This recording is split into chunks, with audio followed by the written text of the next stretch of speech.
দিদি, তোর নতুন ফ্ল্যাট থেকে ঘুরে এসে মাকে বললাম সব কিছু খুঁটিয়ে খুঁটিয়ে।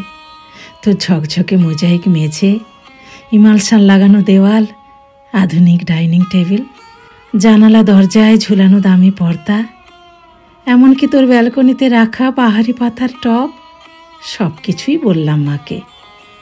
নগেন দত্ত লেনে আমাদের আলো বাতাসহীন একতলার ভাঙা ঘরে বসে মা সব শুনলেন চোখ বুজে।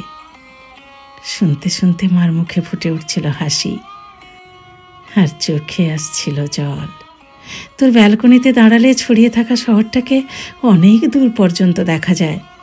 বসবার ঘরের দেওয়ালে নতুন কেনা একটা সুন্দর পেন্টিং ঘরটাকে কি গাম্ভীর্যে ভরিয়ে তুলেছে। এ সব কিছু মাকে বললাম। চোখ বুজে শুনতে শুনতে মার মুখে ফুটে উঠছিল হাসি, আর চোখে আসছিল জল। তোর চেহারাটা আগের চেয়ে অনেক ঝকঝকে সুন্দর হয়ে গেছে, ফর্সা হয়ে গেছিস অনেকটা। যদিও তোর হাসিটা আছে ঠিক ছেলেবেলারই মতো। জামাইবাবুর মুখে শুনলাম সামনের পুজোয় তোরা নাকি একেবারে পুরো দক্ষিণ ভারতটাই বেরিয়ে আসবি। মা নগেন দত্ত লেনের ভাঙাচোরা ঘরে বসে এইসব শুনতে শুনতে হেসেছে, আর কেন জানি না মার চোখে এসেছে জল। সব কিছুই বলেছি দিদি, শুধু তো ডাইনিং স্পেসে রাখা দুধ সাদা রঙের ওই ফ্রিজটার কথা মাকে বলিনি। তোর বিবাহবার্ষিকীর উজ্জ্বল সন্ধ্যায় তুই যখন গা ভর্তি গয়নায় অপরূপা হয়ে ফ্রিজের মাথায় হাত রেখে হাসছিলি, তখন যে তোকে কি দারুণ সুন্দর লাগছিল, মাকে বলিনি সে কথাও।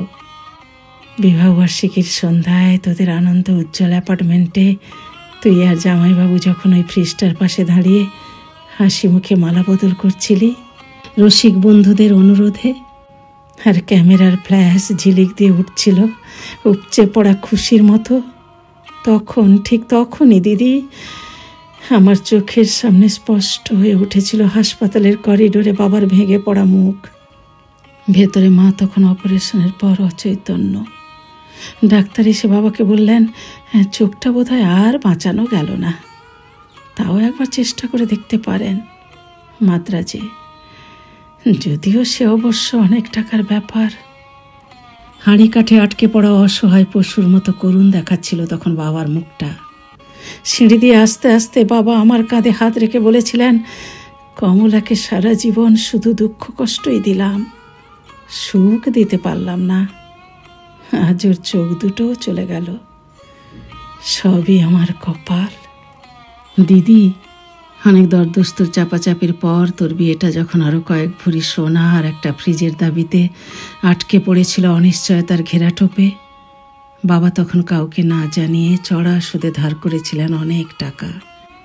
সামান্য মাইনের প্রাইভেট কোম্পানির চাকরি করা বাবা বেঁচে থাকতে থাকতে অন্তত একটা মেয়েকে পার করার দুরন্ত আশায় ঝুঁকি নিয়ে ফেলেছিলেন অনেকটা। চোখের জল আর রজনীগন্ধার সৌরভকে পিছনে ফেলে তুই চলে গেলি।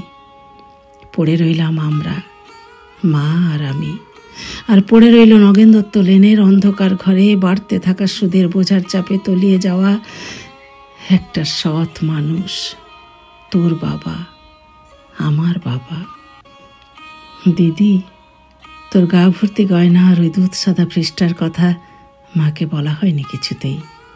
দৃষ্টিশক্তি খুইয়ে বসা মাকে বাবা বলেননি কিছুই, শুধু অসহায়ের মতো খুঁজতেন মার মুখে একটু হাসি, বড় মেয়ের ভালো ঘরে বিয়ে হওয়ার একটু তৃপ্তি।